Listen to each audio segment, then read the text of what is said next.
என் வீட்டு சைடு தான் பஸ்ஸு போகுது. கொஞ்சம் ஸ்லோ பண்ணுனே, இறங்கிக்கிறேன்னு சொன்னேன். முடியாதுன்னு சொல்லி இங்கேயே இறக்கி விட்டுட்டான். லிஃப்ட் கேட்டு போகலான்னா ஒருத்தரை கூட காணா. சரி, நடந்தே போவோம், பக்கத்தில் தானே வீடு.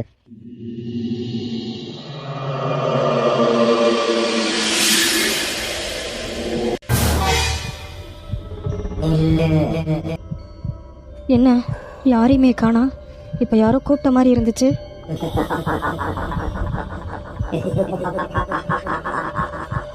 யாரு யாரு? நான் கேட்டதை நீ கொடுத்துட்டீனா உன்னை உயிரோட விட்டுருவேன். இல்லைனா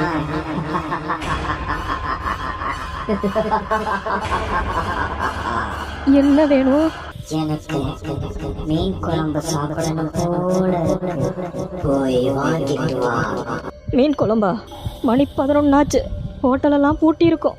இப்போ போய் நான் எங்கே வாங்கிட்டு வருவேன்? என் பொண்டாட்டி கேட்டாலே வாங்கி தர மாட்டேன். உனக்கு வாங்கி கொடுத்துருவேனா? எனக்கு நீ வாங்கி தரலனா உன்னை நான் கொன்றுவேன்.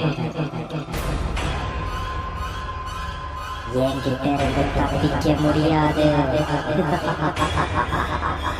அம்மா, என்னை விட்டுரு, என்னை விட்டுரு.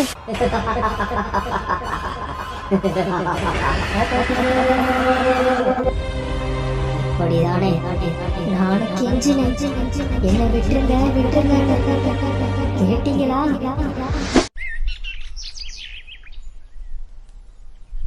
மாடசாமி, என்ன கேள்விப்பட்டீங்களா? நம்ம ஊருக்குள்ள பேய் நடமாட்டம் அதிகமா இருக்காமே. ஆமா சென்ட்ராசு, நீ சொல்றது உண்மைதான். நம்ம ஊரு ஒதுக்குப்புறமா ஒரு பாலடைஞ்ச வீடு இருக்குல்ல? ஆமா, அந்த மிலிட்டரிக்கார வீடு. அந்த வீடு தான். ராத்திரி 11 மணிக்கு மேல அந்த வீட்டு சைடு யாரும் போகவும் மாட்டாங்க, பார்க்கவும் மாட்டாங்க. மீறி போனாங்க அவங்க திரும்பி வர்றது ரொம்ப கஷ்டம். அந்த வீட்டை தாண்டி போனவங்க பல பேர் காணா போயிருக்காங்க. சரி அண்ணா, பஸ் வந்துருச்சு. நான் ஒரு 8 சந்தைக்கு போயிட்டு வந்துடுறேன்.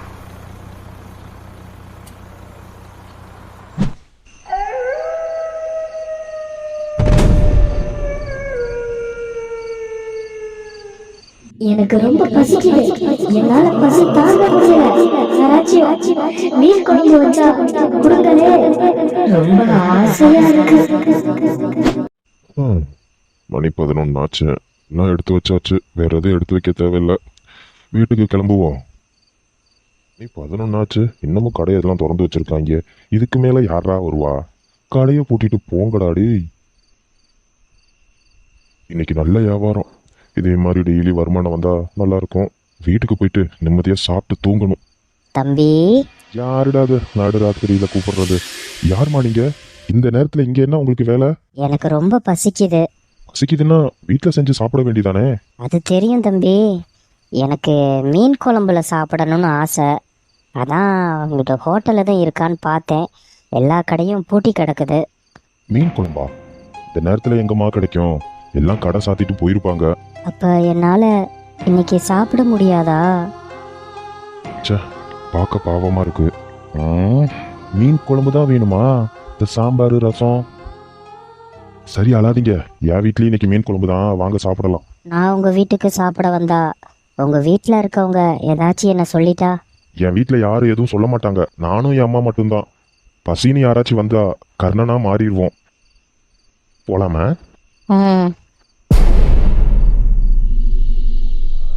இறங்குங்க, வீடு வந்துருச்சு. தம்பி, இதான் உங்கள் வீடா? ஆமாக்கா. சரி வாங்க உள்ள போலாம். அம்மா உட்காருங்கக்கா. அம்மா சாப்பாடு எடுத்துட்டு வாமா. இப்பொழுது சீக்கிரமா வந்துடுவ, இன்னைக்கு ஏன் லேட்டு? டேய், யாருடா அந்த பொண்ணு? இவங்களாமா? வர வழியில நின்றுக்கிட்டு இருந்தாங்க, பசிக்குதுன்னு சொன்னாங்க. நம்ம ஊர்ல தான் 9 மணிக்கு ஹோட்டல்லாம் சாத்திருமே, அதான் நம்ம வீட்டுக்கு கூட்டிட்டு வந்துட்டேம்மா. ரொம்ப பசிக்குதுமா, சாப்பாடு போடுறீங்களா? ரொம்ப பசியாமா? கொஞ்சம் இருமா, எடுத்துட்டு வந்துடுறேன். எங்க அம்மா சமைச்சா சூப்பரா இருக்கும். நான்வெஜ்லாம் சொல்லிக்கவே முடியாது, அவ்வளோ டேஸ்டா இருக்கும். ஒரு தாட்டி சாப்பிட்டா திரும்ப திரும்ப கேட்டு சாப்பிடுவோம், அவ்வளோ டேஸ்டா இருக்கும். ஆமா, உட்காரு. கூச்சப்படாம சாப்பிடுமா, எது வேணாலும் கேட்டு வாங்கிக்கோ. சரிம்மா.